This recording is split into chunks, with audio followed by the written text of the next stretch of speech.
વધારે અતિ આવશ્યક છે કે આપણે લોકો છે આપણી સ્થિતિને ઓળખતા હકીકત ન શીખીએ.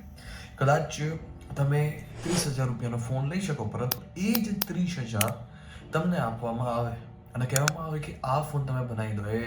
શું ફોન બની શકશે? નહીં. કેમ કે આ દુનિયામાં જે વસ્તુનું સર્જન થયું છે, જે વસ્તુ તમે નિહાળી રહ્યા છો, એ બધી જ વસ્તુ છે ઇતિહાસની સૌથી સર્વોચ્ચતમ ચેતના છે. આ સર્વોચ્ચતમ ચેતનાએ બનાવેલી છે.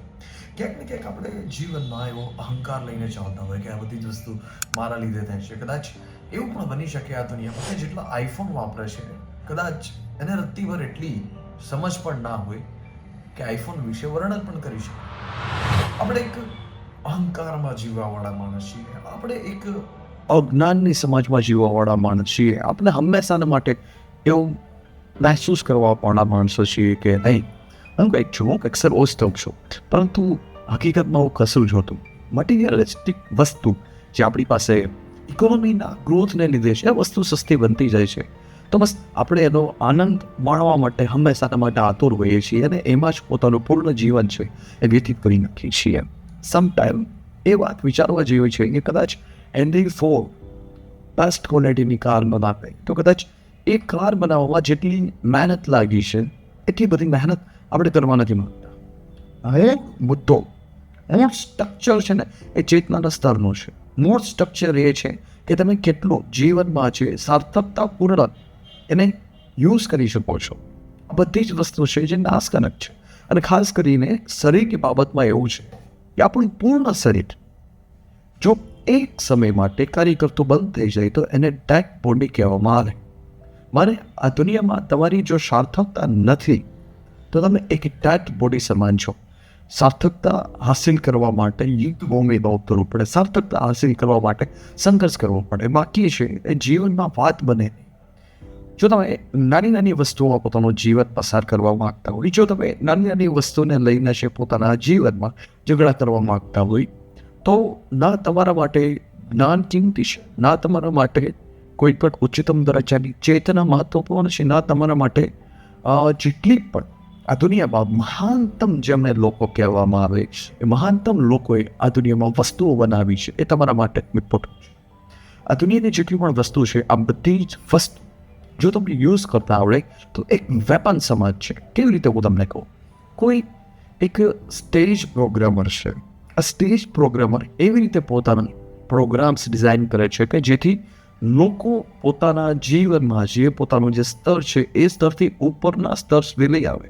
ચાહે એ સ્તર એ સ્ટેજ ઉપરથી ભગવદ્ ગીતા કહેવામાં આવે, ચાહે એ સ્ટેજ ઉપરથી છે મ્યુઝિક્સનું છે કમ્પોઝિશન કરવામાં આવે કે જે કમ્પોઝિશન એમને વાળતું હોય એની બેસ્ટ સ્થિતિમાં. તમે હું મારી વાત બહુ સારી રીતે સમજીશું. ચાહે કોઈ બી વસ્તુ હોય જે સ્ટેજ ઉપર કરવામાં આવે, એ સ્ટેજ બનાવવામાં આવે અથવા કોઈ ઇક્વિપમેન્ટ બનાવવામાં આવે કે જે ઇક્વિપમેન્ટ છે લોકોના જીવન એ પોતાનું જીવન છે એના કરતાં 1000% છે બેટર બનાવી શકે એવું કંઈ ઇમ્પ્રુવમેન્ટ હોય. આ એક વેપન છે. તમે વાત સ્પષ્ટપણે સમજો. જો ના આ વેપન હોય તો પૂરી ગેમ જ ના હોય. વેપન પણ જરૂરી છે અને ગેમ પણ જરૂરી છે, પરંતુ વેપન અને ગેમ કરતાં પણ વધારે મહત્વપૂર્ણ વસ્તુ છે એ છે આપણું વ્યક્તિત્વ. જો આપણી પાસે વ્યક્તિત્વ જ નથી તો ન આપણે એ વેપનનો ઉપયોગ કરી શકશું, ન એને કોઈ સાર્થકતા સાધી શકશું. વાત સમજવી અતિ આવશ્યક છે કે અંદરની ક્રાંતિ હશે તો વાત છે.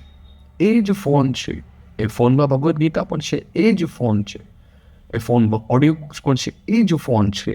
એ ફોનમાં એવી લિમિટલેસ સ્ક્રોલિંગ વાળી એપ્લિકેશન પણ છે કે જે એપ્લિકેશન છે આપણો નાશ કરી રહી છે.